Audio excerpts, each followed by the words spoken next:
Ok, gente, então eu aposto que vocês se inscreveram nesse webinar para encontrar uma resposta sobre como criar conexões com equipes virtuais, não foi? Pois é, eu já vou adiantando para vocês que eu não tenho uma receita de bolo, que eu não vou ensinar uma receita mágica aqui para vocês. E se vocês prestaram bem atenção, tinha um ponto de interrogação no final do título desse webinar. Exatamente porque a gente também está buscando respostas. Todo mundo está buscando respostas, né? Estamos vivendo um momento diferente que ninguém imaginava que o mundo inteiro ia ter que enfrentar.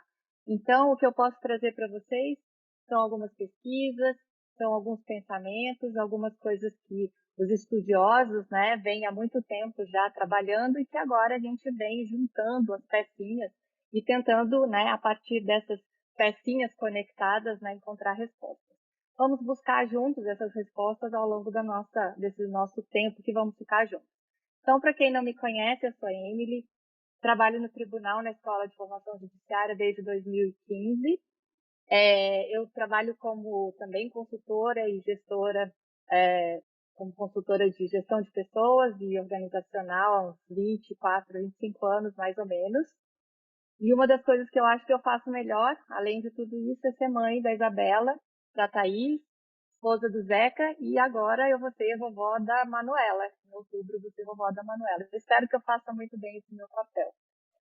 Enfim, vamos lá continuar, porque o nosso trabalho agora é longo, né? E temos muitas coisas para fazer. Hoje o nosso trabalho, então, é comunicação, como criar conexões com equipes virtuais. E a gente tem uma jornada que eu preparei para vocês ao longo desse nosso tempo. Nessa jornada, a gente vai falar um pouquinho sobre o mundo VUCA, pandemia e era digital, que é toda a nossa conversa que a gente está escutando o tempo todo, noticiários e no nosso dia a dia. Como a gente pode liderar e se conectar com as equipes virtuais? Que história é essa de comunicação, empatia e escutatória? E como é que são as linguagens que a gente utiliza, ou os tipos de linguagem, os meios que a gente utiliza com as mídias digitais? Porque, afinal de contas, o que a gente está vivendo agora são essas telas cheias de quadradinhos, né? Que aparentemente são tecnologias, mas que, na verdade, são pessoas. E se a gente conseguir enxergar pessoas e não tecnologia, talvez a gente consiga criar mais conexões, né? Então esse é o nosso desafio e por isso eu convido vocês para essa jornada. Vocês tinham ideia de que antes da pandemia a gente tinha em média 5% dos trabalhadores em casa? Isso é um dado do IBGE. Vocês têm ideia de qual é a projeção que se faz para depois, quando, enfim, acabar a pandemia, ou pelo menos acabar esse período mais complicado? A projeção, assim, mais ou menos equilibrada é de 30% a 50% das pessoas trabalhando em casa depois que passar esse período mais perigoso, né? Esse período até termos uma vacina ou algo que nos coloque numa situação mais segura. Então, é uma mudança muito radical, é algo que a gente não esperava. E a gente tem que pensar como gestores, né? Porque num primeiro momento, quando veio toda essa surpresa, o que a gente conseguiu fazer? O que o tribunal conseguiu fazer e o que a maioria das empresas conseguiu fazer? Foi atacar na emergência. Então, vamos disponibilizar VPN para todo mundo, vamos colocar equipamentos para quem não tem, vamos cuidar da saúde mental das pessoas. Basicamente, esse foi o caminho principal. Mas se a gente for pensar, tem muito mais coisas para serem feitas além disso, né? E é exatamente por isso que a gente está aqui conversando. Tem algumas questões que eu quero que vocês reflitam como gestores, se vocês já pararam para pensar sobre isso. Então, vou colocar aqui um pouquinho maior para a gente ver. Opa, ele não aceitou ficar maiorzinho. Vamos voltar aqui. Essas questões, elas dizem respeito a algumas perguntas importantes. Como é que a gente vai decidir quem é que vai ficar em teletrabalho? Como e quando essas pessoas ficarão em teletrabalho? Eu soube agora, vocês também souberam, que a gente teve um aumento significativo no número de pessoas que foram acometidas pela doença no nosso tribunal. E isso fez com que houvesse uma mudança na decisão do retorno, né, das datas e do que estava sendo projetado. Então, como, quando e quem vai voltar para uma situação presencial? São decisões que vocês, como gestores, vão ter que tomar. Uma outra questão importante, a gente vai medir horas ou vai medir resultados? Porque o que a gente tem visto hoje em muitas das unidades de trabalho, e eu tenho conversado com muita gente, é que para alguns gestores ainda é uma forma de gestão baseada em horas. Se as pessoas trabalhavam do meio-dia às 6, da 1 às 7, ou do meio-dia às 7, ou de manhã, quebrado, continua sendo esse o horário de trabalho. E outros já estão pensando em trabalhar por resultado, por produtividade. Então, como é que vai ser daqui para frente? A gente vai trabalhar por horas ou a gente vai trabalhar por resultado? Ou a gente não vai parar para pensar sobre isso? Precisamos pensar sobre isso, porque as coisas não serão mais temporárias, as coisas serão permanentes. Né? Olhando aquela perspectiva dos 5% para 30% a 50%, há uma mudança que não tem volta. E a gente vai ter que decidir como lidar com isso. E do ponto de vista da cultura da nossa casa, porque na medida em que as pessoas trabalham em lugares diferentes, como é que a gente mantém, como é que a gente compartilha a nossa cultura, o nosso modo de ser?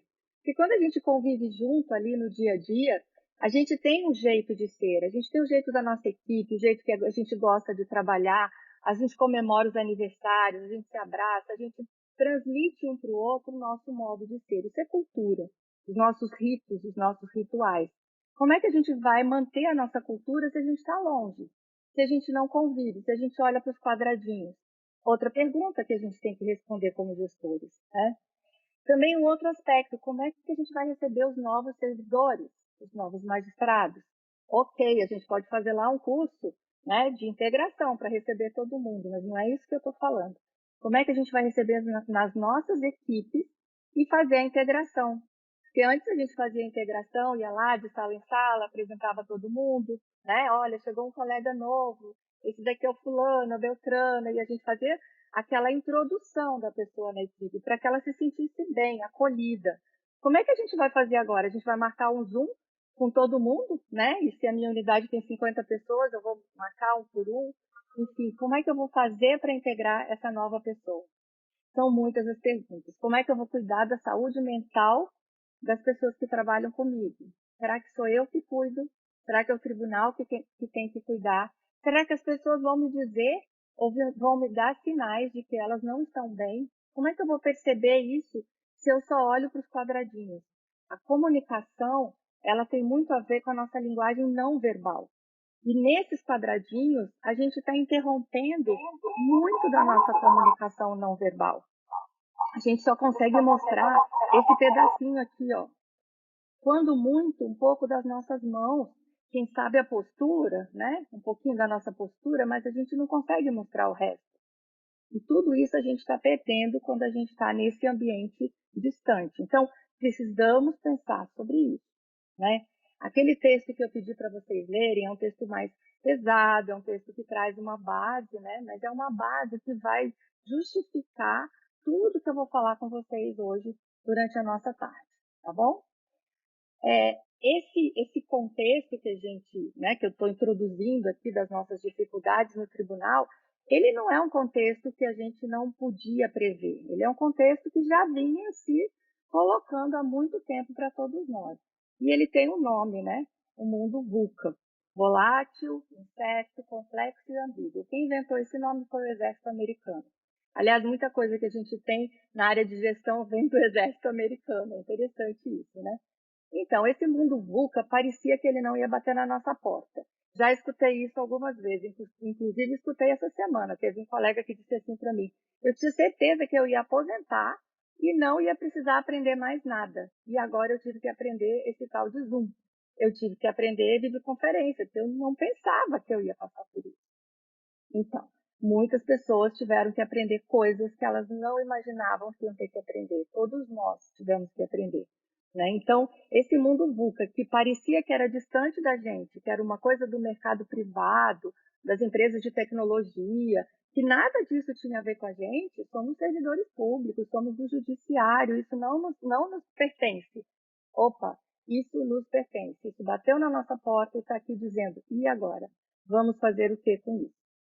Para a gente entender um pouquinho melhor o que é esse mundo VUCA e de onde que ele vem de todo um contexto que a gente chama de transformação digital. Eu vou pedir para a Luana fazer a gentileza de compartilhar na tela com vocês todos, com a gente, um vídeo um vídeo de 4 minutos que fala para a gente sobre essa transformação digital. Tá bom? Vamos lá, então?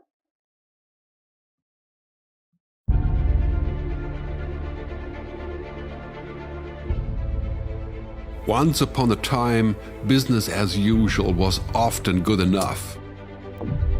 No more.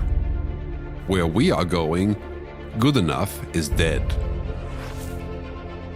In a world where everything is connected, where everything is equally excellent, where performance is reaching perfection, there's only one space left to innovate in: you. Right now, you are a central point in the raging tornado of change fueled by digitization, mobilization, augmentation, disintermediation, automation. Well, the list goes on. Science fiction is becoming science fact. Think about self-driving cars or computers that can learn and think. The way we work will never be the same. The skills we need will be dramatically different. Winning or losing are now happening faster than ever before. So what's your response? How will you discover new opportunities in one of the most transformational times in human history? Are you driving change, or are you being driven by it? Disruption has become the new normal. With change, it's always gradually, then suddenly, well, things really have stopped happening gradually. This change is exponential. Everything that used to be dumb and disconnected is now wired and intelligent. Cars, cities, ports, farms, even our bodies will be wired with sensors and will talk to each other. These game changers are also combinatorial. They amplify each other, creating a perfect storm of change. Quantum computing fuels big data. The Internet of Things fuels artificial intelligence and deep learning, which fuels robotics. However, anything that cannot be digitized or automated will become extremely valuable. Human-only traits such as creativity, imagination, intuition, emotion, and ethics will be even more important in the future, because machines are very good at simulating, but not at being. Yes, robots and software will do some of our work, but this will allow us to focus on things that cannot be automated. To imagine change squared, you've got to start engaging more with what might be, not just with what is. Immerse yourself in the immediate future, 5 to 7 years out from today. We need to go beyond technology and data to reach human insights and wisdom. Technology represents the how of change, but humans represent the why. The future is about holistic business model. The opportunity is to be liquid, to learn just in time, not just in case, not single improvements, but complete transformations, not individual systems, but new ecosystems. Humanity is where true and lasting value is created. We will engage, relate, and buy things because of the experiences they provide, because of their transformative power. The future doesn't just happen. The future gets happened. The new way to work is to embrace technology, but not to become it. The future is in technology, yet the bigger future lies in transcending it. Let's live and lead from here.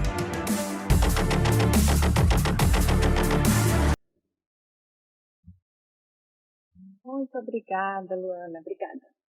Então, gente, esse é o mundo, né, em transformação. A gente vê isso acontecendo ao longo do tempo, mas a ideia é que a tecnologia sirva para a gente e que a gente consiga transcendê-la, que a gente consiga olhar para ela e perceber que nós não somos a tecnologia, nós vamos além disso.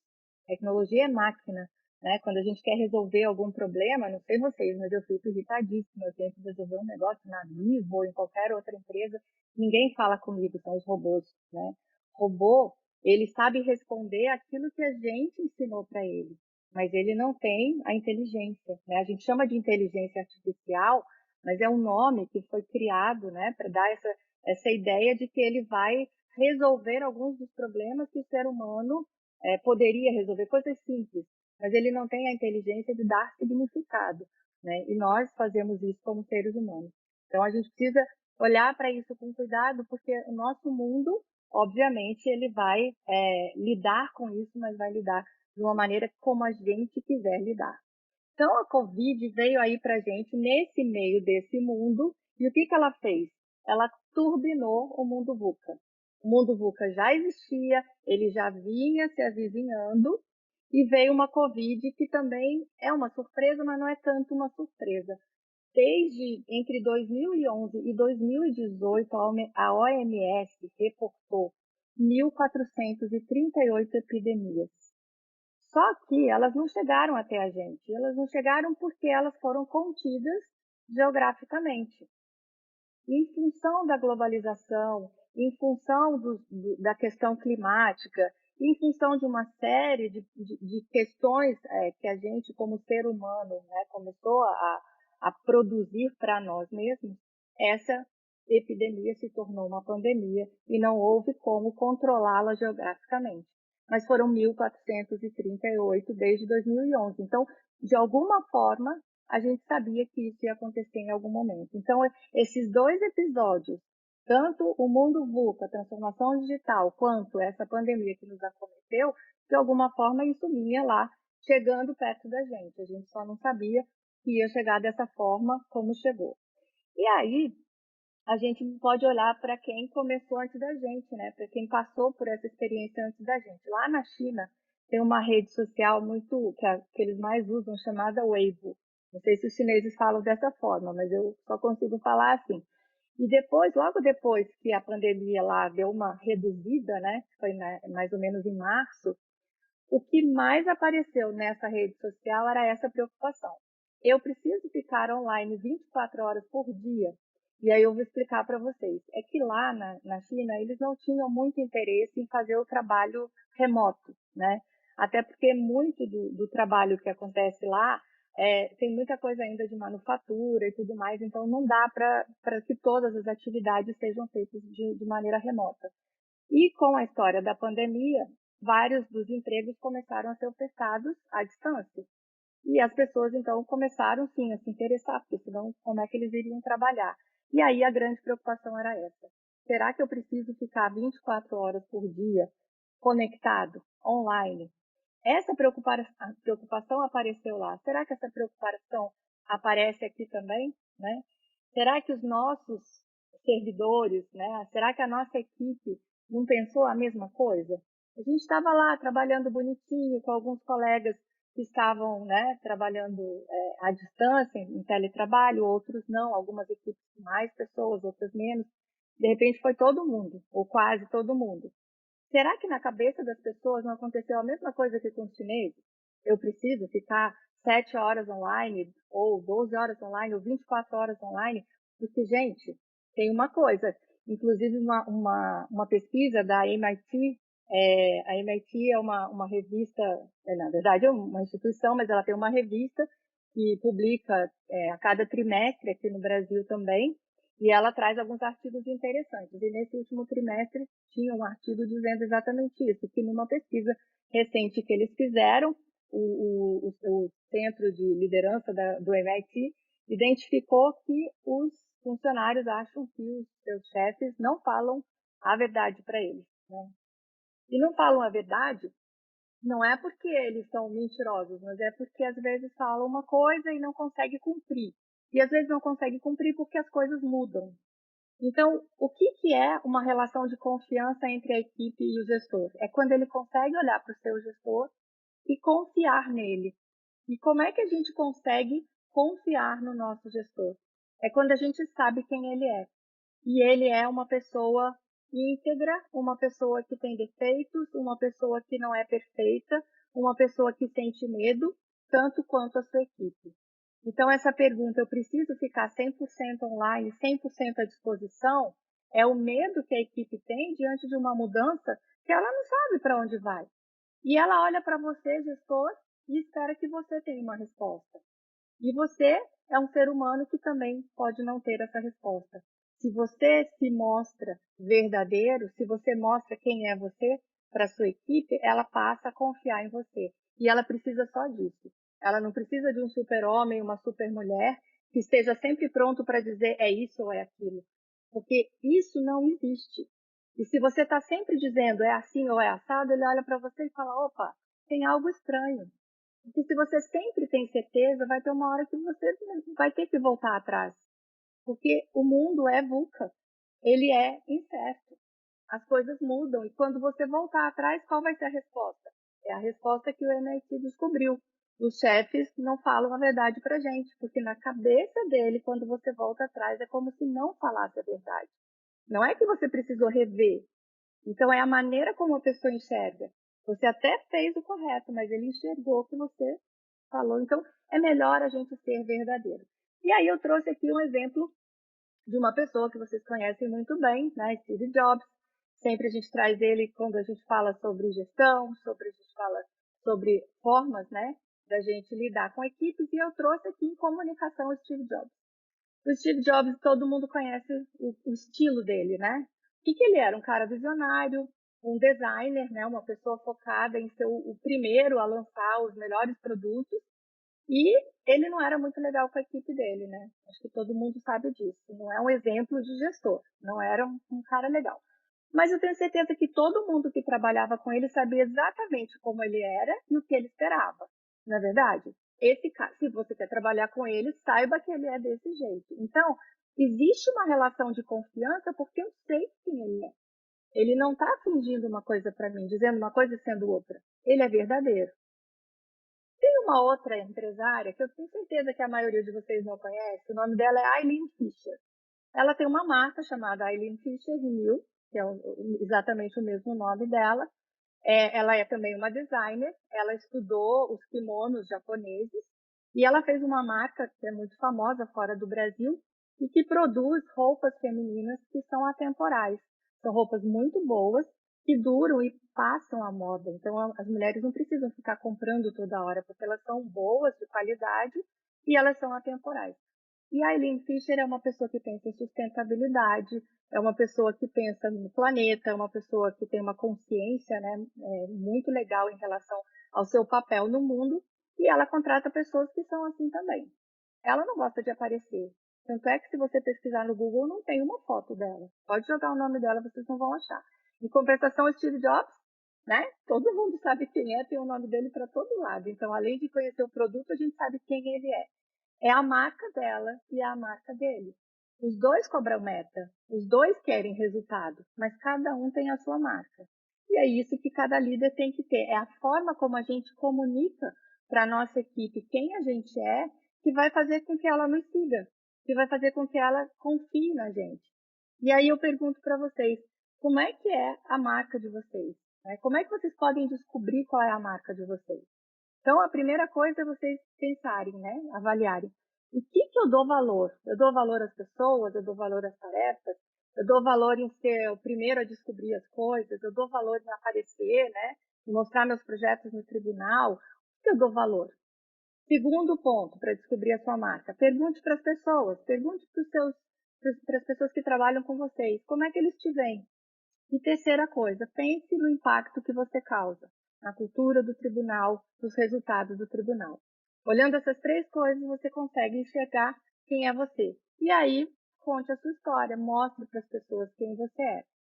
E tem uma frase que diz que não adianta a gente parecer líder, né? A gente tem que, não basta ser líder, a gente tem que parecer líder, né? É a história lá do César, da mulher de César, tem que ser, tem que parecer também. Então não adianta a gente ser líder, a gente tem que mostrar quem a gente é, porque a nossa equipe tem que saber como a gente espera que ela seja para que ela possa responder. Se a gente não se mostra, ela fica confusa. Ora é uma coisa, ora é outra coisa. E principalmente quando a gente não está perto, que é a nossa situação atual. Então, tem algumas recomendações. A primeira é essa, então, tenha a sua marca, deixe claro quem você é. A segunda é um nome, né, que foi criado pelo Carl White, que chama o sense making. Seja uma pessoa que cria sentido nas coisas, né? O criador de sentidos é aquele que pega o caos, e aí o que nós estamos vivendo hoje é uma situação mais ou menos de caos. Ele pega o caos e ele consegue encontrar um sentido, um porquê. né? Se tudo isso está acontecendo, vamos encontrar uma razão, vamos encontrar um significado para isso. Vamos fazer do limão à limonada? É mais ou menos isso. Porque aquele líder que arranca os cabelos e fala assim, ok, tá tudo ruim, vamos chorar todo mundo, né? Ele, coitada da equipe que está com esse líder, né? Ela vai sofrer mais. Então é preciso que a gente tenha esse sentido de responsabilidade em relação à equipe e se torne um sense making.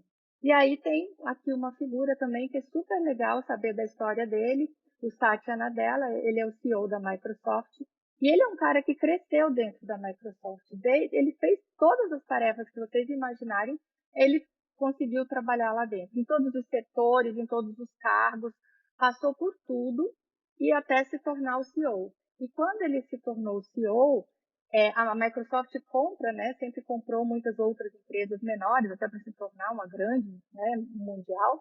O que ele fez? Ele reuniu os donos dessas empresas compradas pela Microsoft para entender a cultura deles, para mostrar a cultura da Microsoft, para tentar fazer com que as pessoas agregassem valor e eles pudessem agregar valor também. Então, ele é um sujeito que está sempre tentando encontrar o melhor para todos.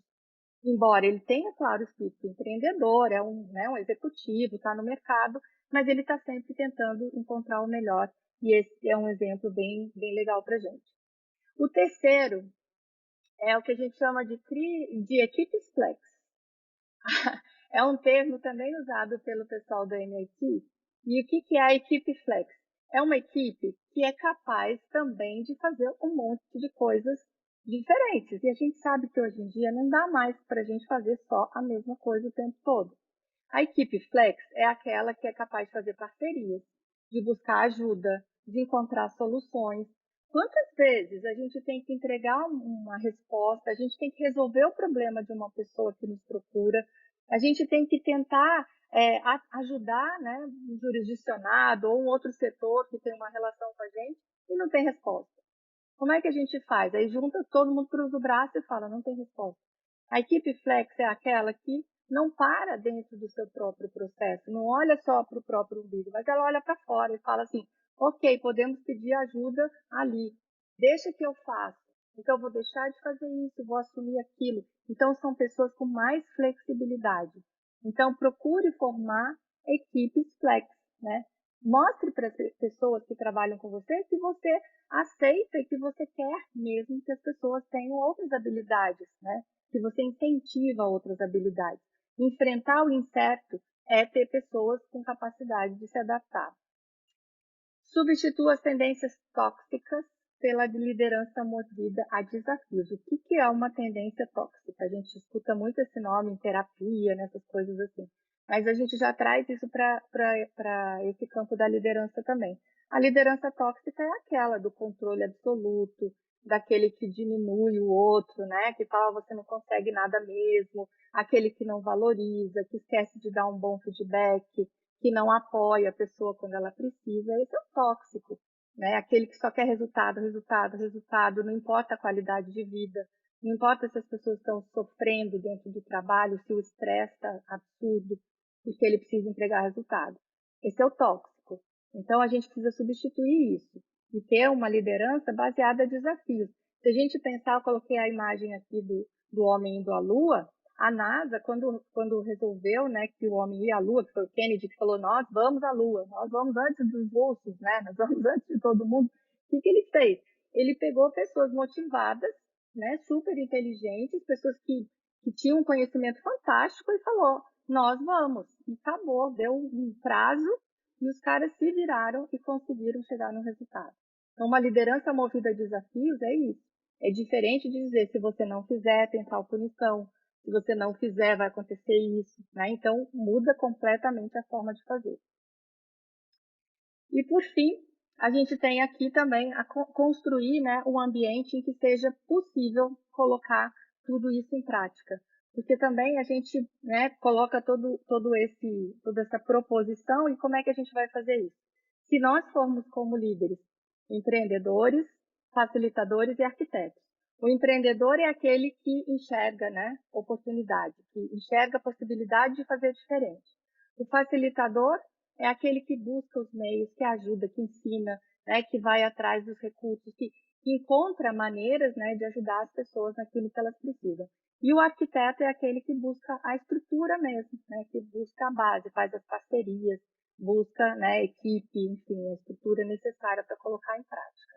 Então, esses são os conselhos para a gente lidar com esse mundo VUCA e esse mundo VUCA potencializado, turbinado, né, pelo Covid, que nos pegou aí de surpresa. E aí eu trouxe um conceito aqui para vocês, de que a liderança é a arte de fazer as coisas que você não tem certeza, porque a gente vive no mundo VUCA, então a gente não tem certeza do que a gente tem que fazer, e fazê-las com engajamento. Então não é fazer com ordem, não é fazer com controle, é fazer com engajamento. E aí eu Emily, trouxe aqui para vocês... Oi? Antes Pois não. de você avançar, algumas questões aqui pontuadas no chat, né? Ah, claro. Taco aqui a Ana Félix. Como a professora sugere que os servidores devam agir diante de um gestor com uma liderança tóxica? Então, você explicou a diferença de um gestor tóxico, né, e a outra perspectiva, mas e no olhar dos servidores? O que eles poderiam... No olhar do servidor, eu sempre entendo que a gente tem que trabalhar a partir do diálogo, né? E o diálogo, ele vem de duas partes, são dois protagonistas. A gente não está lidando, e dentro do nosso tribunal, todas as pessoas são pessoas de um certo nível cultural, nível educacional, são pessoas concursadas, são pessoas que têm uma posição, né, dentro dessa instituição. Então, a minha sugestão é a proposição de um diálogo. Se a pessoa está incomodada, se a pessoa percebe que aquela liderança está fazendo mal a ela, então ela precisa buscar esse momento que a gente chama também de feedback. É um momento individualizado, não é um momento na frente de todo mundo, não é um momento de exposição, mas é para ela dizer como ela se sente em relação àquela postura do gestor, como aquilo a afeta diretamente, né? E ao mostrar isso, perceber qual é a reação desse gestor. Se não houver da parte dele a empatia, né, a percepção de que há possibilidade de mudança, talvez seja o caso dela não ficar nessa equipe. Então, mas ela tem que se posicionar, ela não pode ficar quieta, porque essa submissão vai torná-la cada vez menor. E o sofrimento pode fazer com que ela até, inclusive, adoeça. Quando a gente fala da somatização, né, do estresse, a gente estuda isso e entende que o estresse, ele é positivo porque ele faz a gente se movimentar.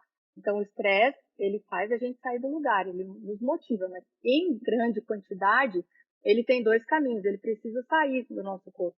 E ou ele sai, né, e ele vai para fora e a gente agride o outro, ou a gente guarda ele e ele nos agride.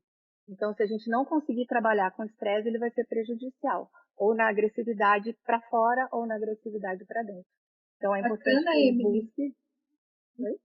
Até um comentário aqui que reforça, né, a ideia do diálogo, do feedback. Alguém dizendo, a Ana, gente, eu presenciei um gestor mudar completamente após uma avaliação negativa de praticamente 100% da equipe. Então, realmente... Olha, porque o gestor é um ser humano também, né, gente? Se ele acha que ele está caminhando bem, ninguém fala nada, ele tem a percepção, talvez errada, de que ele está fazendo de forma correta. Porque, querendo ou não, muitos gestores foram alçados a essa posição sem nenhuma preparação, né? Eles assumiram, foram tocando e vão fazendo da sua forma. Não podemos culpar todo mundo. Às vezes a pessoa não sabe que está fazendo algo que prejudica o outro. Então, o diálogo, às vezes, ele abre essa oportunidade, né? E o Marcelo... Esperamos que as pessoas não sejam do mal. Entrando nesse ponto, várias pessoas aqui se movimentando, né, Emily? Marcelo trazendo, parafraseando Machado de Assis, há uma situação real que se revela os melhores instintos. E há uma situação oficial, que é, na maioria das vezes, caricata e burlesca. Como lidar com o paradoxo? Muitas interrogações, né? Ele próprio colocou Exatamente. Se a gente for pensar, talvez, eu não sei se eu entendi exatamente o que você quis dizer, mas talvez o ideal e aquilo que se mostra seria isso, Marcelo, não sei se é isso que você está querendo trazer.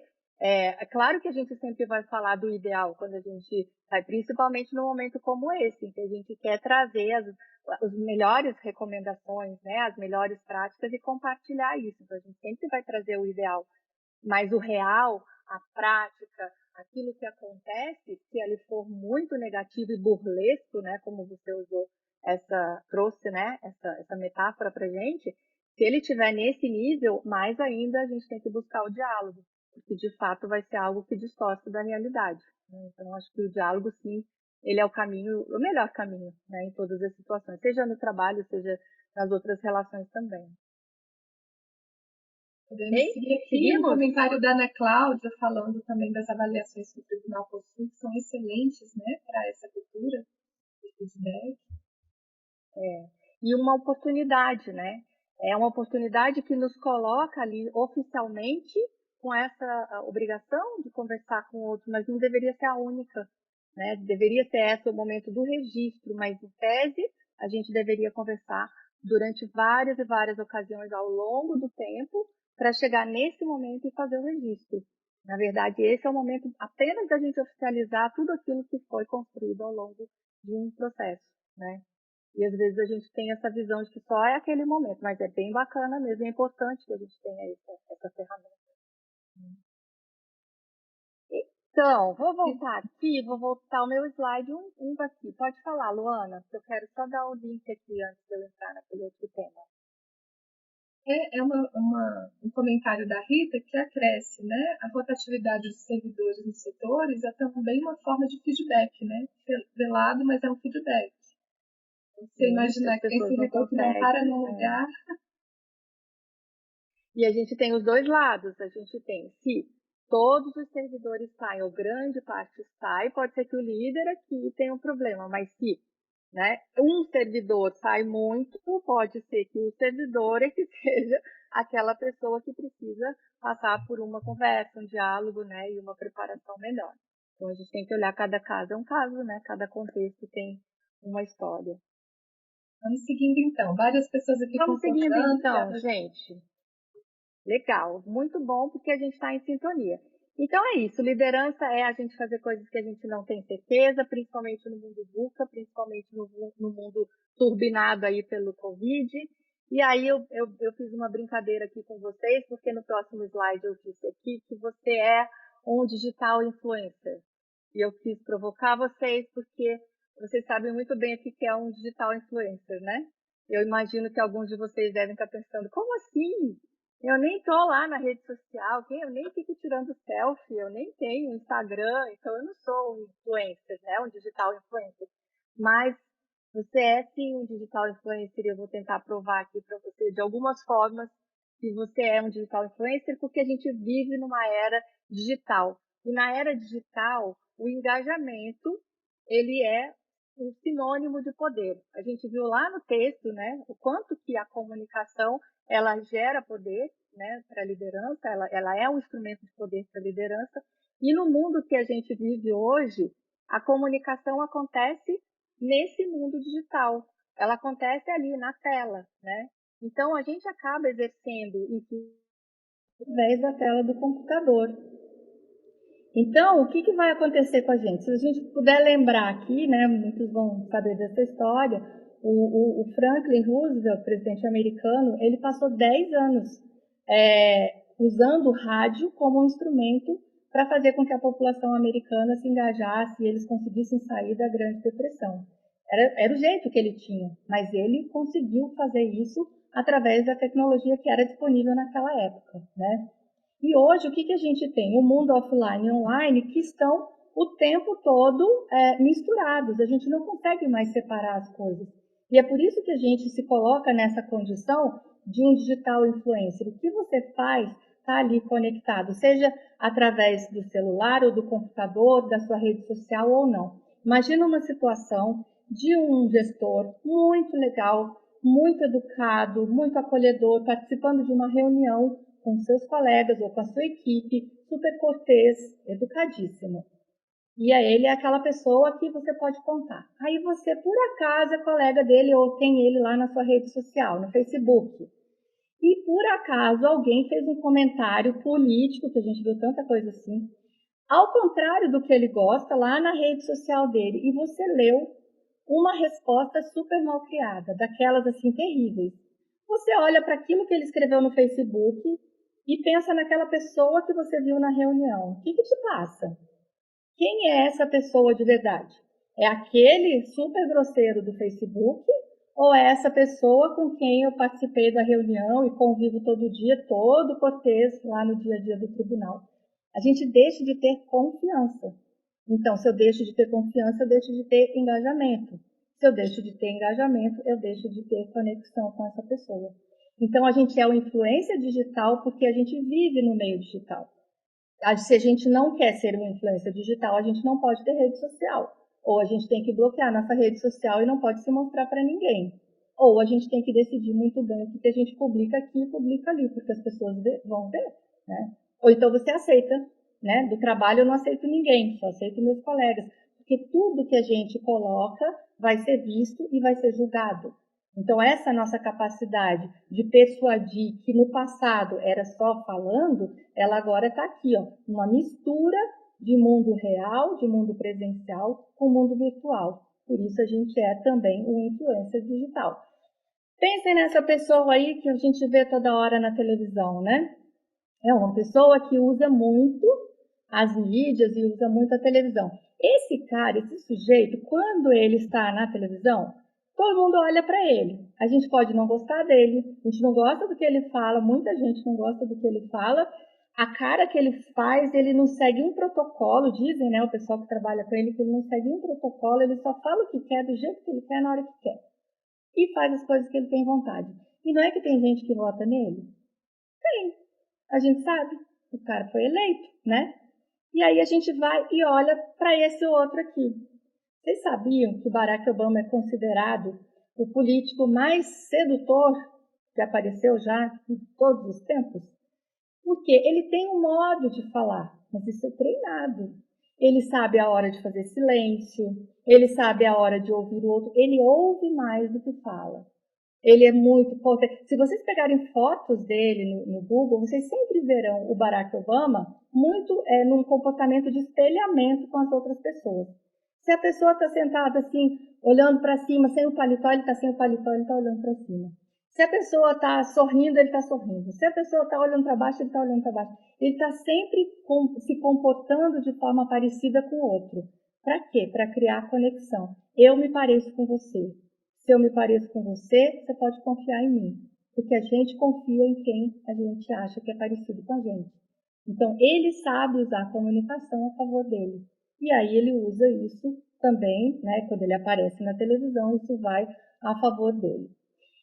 Em 1996, o Pierre Levy, ele é um estudioso da área de educação, né, ele falava o seguinte, que as crianças iriam um dia estudar pelo computador. Isso era ficção científica em 1996. E para vocês hoje, mães e pais que estão em casa dando aula para os filhos, as crianças estão estudando no computador. Então, esse mundo que era virtual, essa ficção científica de alguns anos atrás, hoje ela é completamente realidade. Então, o mundo virtual e o mundo presencial, eles se misturam. Quem é que consegue comprar uma passagem aérea sem ser no computador? Alguém consegue? Eu não faço ideia de como é que a gente faz isso. Transferir um dinheiro para alguém, pagar uma conta, como que a gente faz? A gente faz tudo, né? Tudo a gente faz no computador. Então, a nossa vida, ela está totalmente misturada.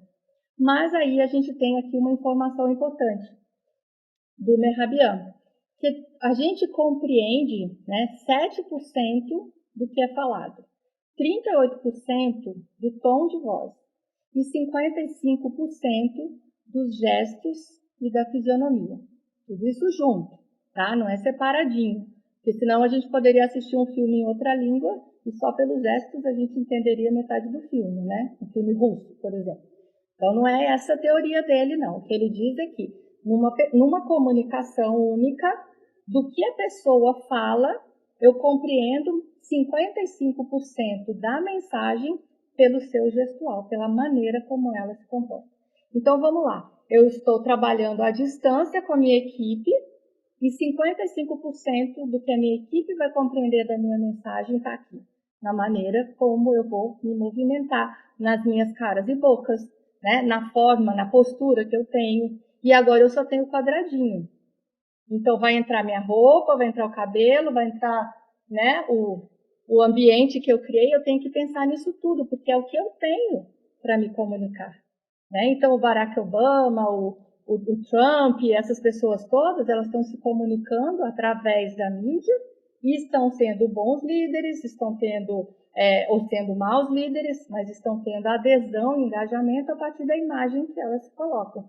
Vocês terão adesão a partir da imagem que vocês vão colocar para a equipe de vocês, a imagem da confiança, a imagem de quem vocês são. Então, aquela marca, mais a forma como vocês se comunicam, num ambiente mais limitado do que o ambiente que a gente tinha antes. A gente tem uma estatística que diz que 80% do nosso tempo é um tempo de comunicação. Então, imaginem que a gente passa 80% do dia, né, se comunicando. E aí eu trouxe para vocês o McLuhan. Ele foi um pensador que lá em 1969 ele estava estudando a televisão. Ele estava encantadíssimo com a televisão. E aí uma das frases importantes que ele disse é que o meio pelo qual a comunicação trafega, ele interfere no conteúdo. Então, se eu falo por telefone, se é pela televisão, se é pelo computador, isso interfere no conteúdo da mensagem. Então, eu preciso saber qual é o meio, porque o resultado, o conteúdo será afetado por isso. E ele estava pensando em televisão, ele nem imaginava esse mundo todo. Não é que ele não imaginava, na verdade ele já imaginava, porque é dele essa frase aqui.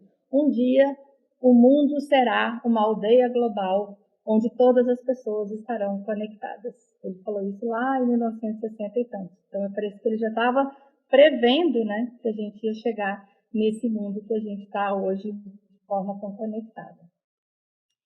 140 milhões de brasileiros estão conectados pela internet. Isso dá 71% da nossa população. E aí eu vou pedir para Luana colocar a nossa primeira enquete, que é uma pergunta para vocês. Quanto tempo você passa conectado na internet por dia? Vamos descobrir agora. Eu disponibilizei aqui, pessoas respondendo rapidamente. A gente tem 123 pessoas na sala, cerca de 80 respostas já.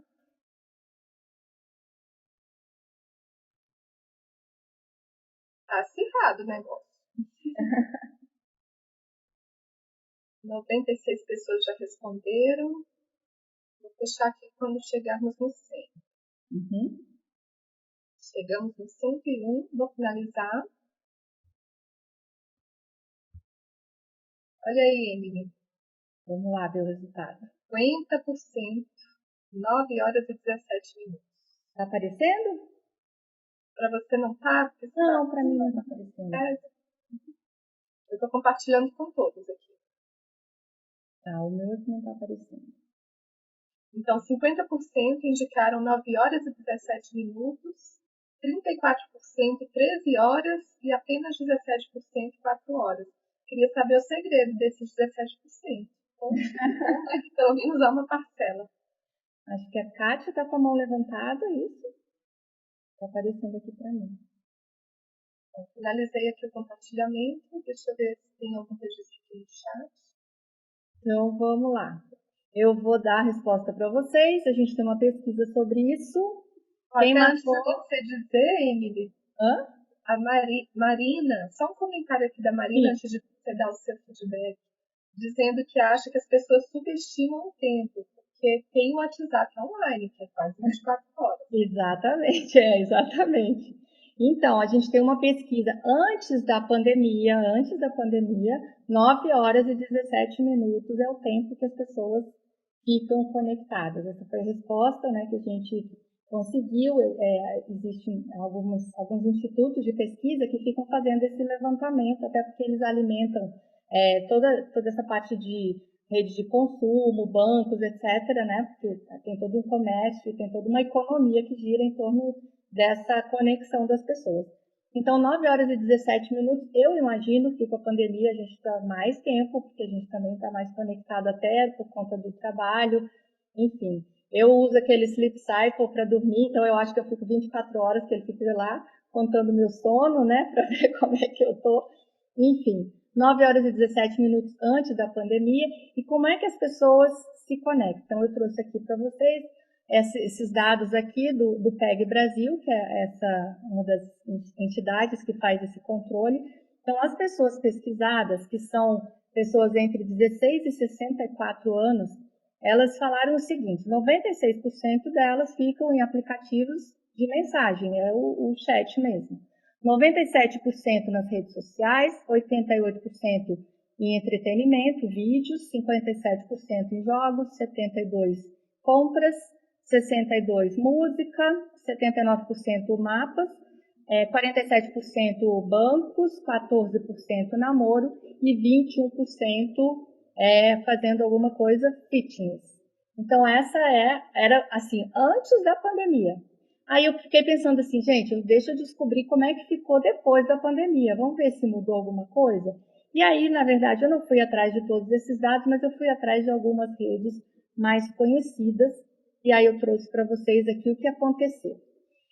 Olha só, o Teams, no primeiro trimestre de 2020, ele registrou um aumento de 500% no número de reuniões virtuais.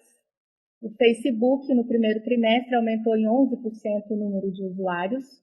O Twitter, 34% no segundo trimestre. E o Zoom aumentou 354% o número de empresas de até 10 funcionários que compraram a licença.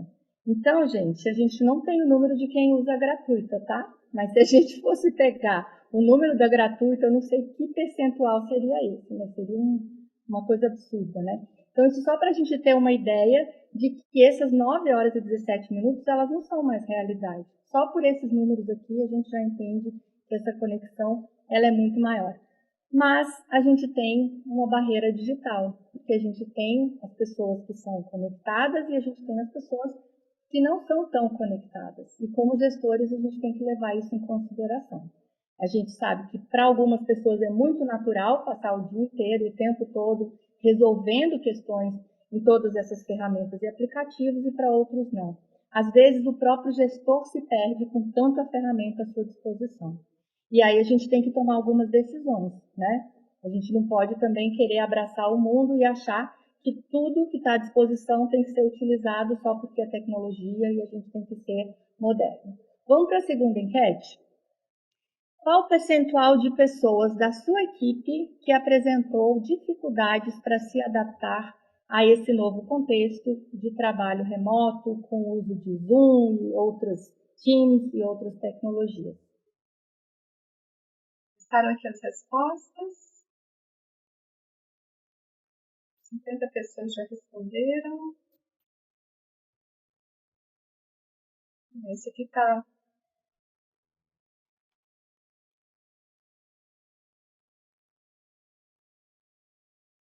bem concentrado na primeira faixa. Já tem 95 respostas, vou esperar chegar em 100.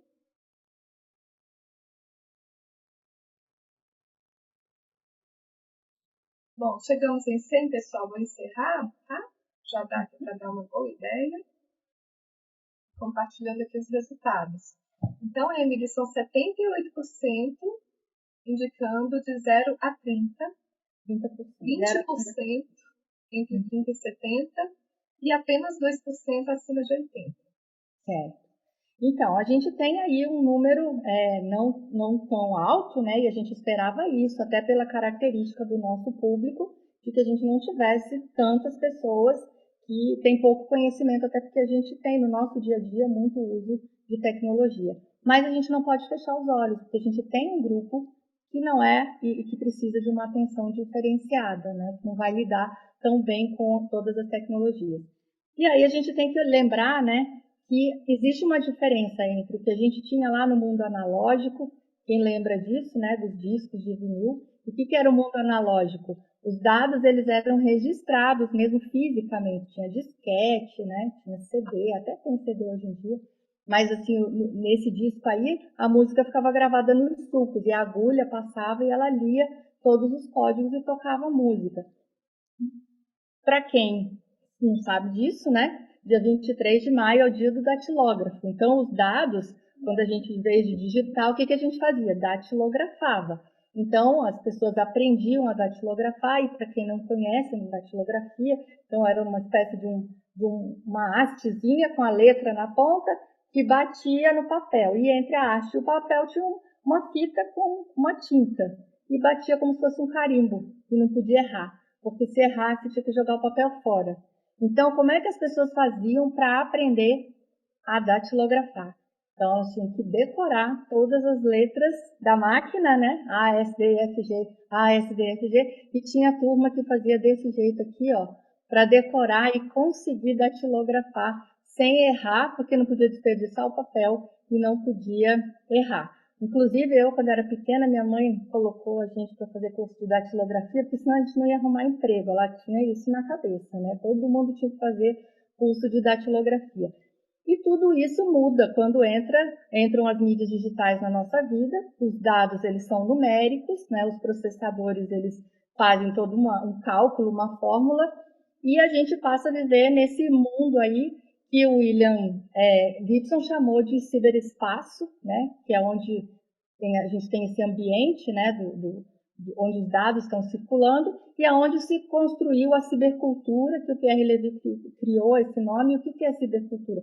É tudo que a gente constrói dentro do ciberespaço. Então, todos os softwares, todos os filmes, todos os áudios, tudo que a gente faz no mundo digital está aí dentro da nossa cibercultura. E nós, ao invés de datilografarmos, nós digitamos direto na tela. A gente não precisa mais se preocupar em rasgar o papel porque errou na hora de datilografar. Só que tem um problema. A nossa cabeça pensa muito rápido. E ainda bem que a gente não tem o dedo tão rápido quanto a nossa cabeça. Porque se a gente tivesse o dedo tão rápido quanto a nossa cabeça, talvez a gente escrevesse coisas e se arrependesse depois. Porque mesmo não tendo o dedo tão rápido, às vezes a gente manda mensagem e se arrepende depois, não é? Quantas vezes a gente manda para o grupo, às vezes até no e-mail que dá tempo de pensar, mas imagina no WhatsApp, né? Então a gente vai lá rapidinho, escreve e depois fala, puxa, não devia ter mandado. Então, gestores, pelo amor de Deus, a gente tem que lembrar do McLuhan. Cada e-mail tem uma mensagem e de acordo com o e-mail a gente muda o conteúdo. Então a gente tem que olhar com cuidado para isso, porque as coisas mudaram muito nos últimos anos. Se a gente for pensar desde a época antes da escrita até hoje, que a gente tem as mídias digitais, a quantidade de conhecimento, ela mudou absurdamente.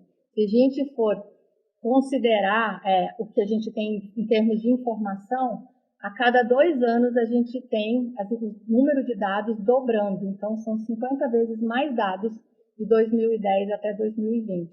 E isso gera um problema muito grande para a gente, né? Porque como a gente tem um volume muito grande, às vezes a gente se sente um pouco cansado. E aí, a outra enquete que a gente tem para responder na verdade, ela é número 3, se você se sente mais cansado hoje do que você se sentia antes da pandemia. Vamos responder? Já temos 50 respostas, o pessoal está rápido aqui. E olha, enquanto o pessoal responde, choveu ali no chat, enquanto você falava da máquina de datilografar, muita gente se identificando com esse aparelho. E curso? Vocês fizeram e curso algumas também? Brincadeiras. Tem gente que disse até que tem lá no currículo a graduação de tipografia. E a Valéria brincou aqui que somos clássicos, a Rita que somos vintage. Minha mãe colocou, eu fiz um pouquinho de curso, mas não deu certo não. Nunca consegui decorar só o ASDFG. Graças a Deus, 104 respostas. Sim. Finalizei aqui. 76 pessoas, 73% dizendo que se sente mais cansado que antes. E 27% não. Mais uma vez, saber o segredo de quem respondeu não. Que não está cansado, né? E que número significativo, 70%. Vocês são gestores, imagine, as equipes de vocês devem responder de forma muito parecida, né? Acho que vivenciam mais ou menos a mesma situação. O que acontece, a explicação que a gente tem para isso é que a nossa mente, ela tem uma plasticidade muito grande. A nossa mente, ela quer se adaptar. O nosso dia, ele só tem 24 horas. Então, se a gente pegar desde o princípio, nós tínhamos uma quantidade de dados muito pequena. E hoje a gente tem uma quantidade de dados muito grande. E chegam dados de todas as fontes. Chega pelo WhatsApp, chega a reunião do Zoom, chega o e-mail, chega o Teams apitando, aí tem lá o Trello com alguma atividade marcada, aí alguém liga do telefone, tem gente que ainda liga no telefone, né? Aí é o filho que chama, é o marido que está com fome, é o outro que não sei o quê. Pelo amor de Deus, se a gente juntar a quantidade de fontes que chegam, ainda liga a televisão, vai ver o jornal, né, para saber as estatísticas disso, daquilo, notícia, a gente não dá conta. E a nossa cabeça quer dar conta, o nosso cérebro, ele quer dar conta, porque a nossa mente tem essa plasticidade. E aí o Haim, que é um estudioso também da mente humana, o que ele chama isso? Ele fala, né, que isso é um pântano cerebral, como se a gente vivesse dentro de um pântano, como se a gente estivesse se afogando no meio de tanta informação. E isso gera, segundo os estudos dele, uma erosão na nossa capacidade de dar significado para tanta informação. A gente acaba ficando parecido com a máquina, porque máquina é isso, máquina recebe informação e passa para frente. E se a gente não consegue processar tanta informação, a gente vira máquina. A gente fica igual aquela bonequinho lá da Vivo, da Claro e de todas as outras. A gente recebe informação e passa para frente, recebe e passa para frente. Então, o ser humano é o único que é capaz de dar significado à informação. Vocês conhecem aquela hierarquia, dado, informação, conhecimento. Então, se a gente fica no nível do dado e da informação, a gente fica igual à máquina. E nós não podemos chegar nesse ponto. Então, qual é o volume de informações que a gente quer que circule na nossa mente, né, para que a gente seja capaz de processar? Por que estamos mais cansados depois que começou a pandemia? O que nós estamos fazendo conosco? O que nós estamos fazendo com a nossa equipe? Então, são decisões que nós podemos tomar. Ninguém fez isso com a gente. E, claro, o contexto nos colocou nessa condição, mas quem decidiu o ritmo e a forma fomos nós. Então, está na hora da gente parar e pensar um pouquinho. Será que a gente tem que fazer dessa forma? A nossa relação com o tempo também mudou, né? Antigamente, mandava uma carta, levava um tempão. Hoje em dia, não. Você passa um WhatsApp e a pessoa imediatamente já tem que responder. E aí, chega e-mail e WhatsApp, não sei o que, a qualquer hora do dia ou da noite. E a pessoa sente a obrigação de responder e de estar conectada o tempo todo. E aí, o pântano vai, né, afogando a gente. Porque você não tem limites, né? E você também não dá limite para a sua equipe. Porque se você, como gestor, está conectado, ele olha para você como exemplo, né? Você é o influencer digital, é você quem dá o ritmo. Então, poxa, meu chefe está conectado, eu vou ficar também, porque senão parece que eu não sou uma pessoa dedicada, parece que eu não sou uma pessoa comprometida, né? Então, com isso, se a gente tem tanto volume de concentração, tanto volume de dados, a gente não consegue mais se concentrar tanto, porque a gente precisa processar muito rapidamente. Então, eu vou fazer um teste com vocês. Um teste de... Certo. Alguns comentários aqui sobre isso, né? Gerou muita discussão sobre o que nos leva a ficar menos cansados, então. E aqui uma fala que eu achei bacana, o Aldemir, ele traz, dizendo que ele é um dos que respondeu que não se sente mais cansado, porque além do direito, também é formado em ciência da computação e trabalha com informática desde os 15. E aqui a fala que eu gostaria de destacar, da Nívia. Acho que o segredo para não ficar mais cansado é se organizar, tentar manter uma rotina saudável de sono, refeição e colocar limites, pontuando na direção que você fez. Muito bom. Perfeito, perfeito. É isso. A gente tem que definir um ritmo. A gente não tinha ritmo quando a gente tinha que sair de casa e ir para o trabalho. A gente tinha lá tudo pontuado. Esse é o horário de estar em casa, de estar com os filhos, com a família. Vou para o trabalho, volto do trabalho. Só porque a gente está em casa não tem mais isso. Vou para o trabalho, volto para o trabalho. Misturou tudo. Opa, separa as coisas. Esse aqui é o meu local de trabalho. Se você não tem um local grande, tudo bem. Esse sofá é para eu assistir televisão, sei lá, e curtir com a minha família. Essa mesinha aqui desse canto é meu local de trabalho. Quando eu sentar aqui, eu estou trabalhando. Quando eu estiver no sofá, eu estou descansando. Mentalmente faz uma diferença muito grande, né? Acordos que a gente pode fazer com a nossa família, com as crianças aprendem também se a gente fizer acordos com elas, né? A hora que a mamãe está trabalhando, o papai está trabalhando, a hora que a criança está estudando, tudo isso pode ser combinado. Não é simples, mas pode ser combinado. E nós, gestores, também precisamos entender o ritmo, né? das pessoas que trabalham com a gente, não só o nosso ritmo, mas o ritmo de quem está com a gente. Vamos fazer o teste dos 8 segundos. Então, a minha proposta é a seguinte: eu quero ver quem consegue ficar olhando para a tela durante 8 segundos, tá?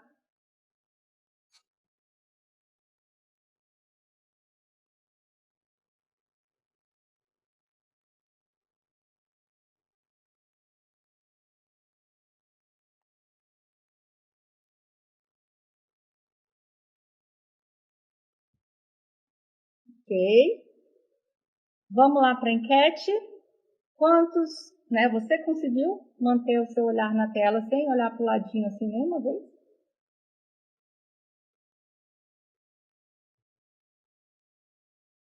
As pessoas estão aqui respondendo. Piscar vale, Emily? Não, piscar pode. Eu não vou ser também tão malvada assim, né? Chegamos em 100 respostas. 103 respostas, 104. 69% respondeu que sim, 31% que não. Legal. Esse teste, ele tem a ver com uma estatística também que a gente já tem como pesquisa, que é o tempo que a gente consegue manter a nossa concentração. Claro, também provoquei vocês, vamos ver quem acontece. Aí vem o espírito competitivo e fala, eu vou conseguir, eu não vou olhar para o lado. Mas talvez se eu não tivesse falado nada, o que acontece quando a gente fica 8 segundos sem ter o que fazer? Imediatamente a gente já olha para a tela do celular, a gente já quer ver se tem alguma coisa, não é? A gente não consegue mais ficar parado olhando para uma coisa. Então, claro, parabéns para quem conseguiu ficar olhando, vocês se concentraram durante 8 segundos, né? Mas esse é o número que a gente tem nas pesquisas, mostrando que hoje, nos dias de hoje, as pessoas conseguem ficar até 8 segundos concentrada, passou disso, já começa a incomodar. É por isso que quando a gente vê lá um vídeo muito longo, né, uma coisa muito assim, a gente tem logo preguiça, não quero nem assistir isso, não vou nem abrir. No YouTube mesmo, os vídeos longos, o pessoal já nem quer saber, né? Então a gente tem realmente perdido a nossa capacidade de concentração. E se a gente está vivendo todo esse contexto, né, como é que a gente vai gerenciar as nossas equipes, né? Será que eu vou perder o controle? Será que como é que eu vou fazer isso? E aí eu trouxe mais um problema para vocês, né? Mais uma questão para a gente refletir. E nós perdemos aqueles sinais diários de tempo que a gente tinha enquanto a gente estava no trabalho. Lembra no trabalho, quando você queria falar com alguém, você olhava assim e falava assim, fulano agora está ocupado, que a pessoa estava lá, né, fazendo um monte de coisa, cheio de processo na mão, um monte de papéis na mesa, ou enfim, né? Você sabe que ele está lá super lotado, não vou falar com fulano. O outro estava lá tomando um cafezinho, tranquilão. Esse daí está enrolando, está chegando atrasado direto. Então, a gente tinha visualmente uma noção de tempo, de saber com quem você pode chamar, quem não pode, porque a gente conseguia gerenciar, né, o espaço e o tempo das pessoas só com o olhar. Como é que a gente faz agora? A gente não sabe o que a pessoa está fazendo na casa dela, não tem a menor noção, né? Se eu não ligar, se eu não perguntar do que está acontecendo. Está sobrecarregado? Não está? Está ocupado? Está dormindo? Está acordado? Né? Então, perdemos totalmente essa noção do tempo. A gente também não tem mais a noção de lugar. A gente não liga mais para a casa da pessoa e nem para o trabalho da pessoa. A gente liga para a pessoa. E olha que problema. Antigamente a gente já ficava assim, será que a pessoa está em casa? Agora a gente tem certeza que ela está em casa. Então piorou a vida, né, de todo mundo, porque eu tenho certeza, não pode sair. Está em casa, está em quarentena, o tribunal liberou, para trabalhar em casa tem que estar em casa. Se saiu, está fazendo errado, né? Então a gente tem certeza que a pessoa está em casa e a gente fala com a pessoa. A gente não fala mais com a instituição, a gente não fala mais com a casa. Então, a gente precisa tomar um cuidado muito grande como gestores, porque a nossa equipe vai se comportar da mesma maneira que a gente mostrar isso para ela, né? Então, tem que prestar muita atenção na maneira como vocês estão cuidando, né, desse novo momento das equipes de vocês. Quais são as necessidades que cada um tem?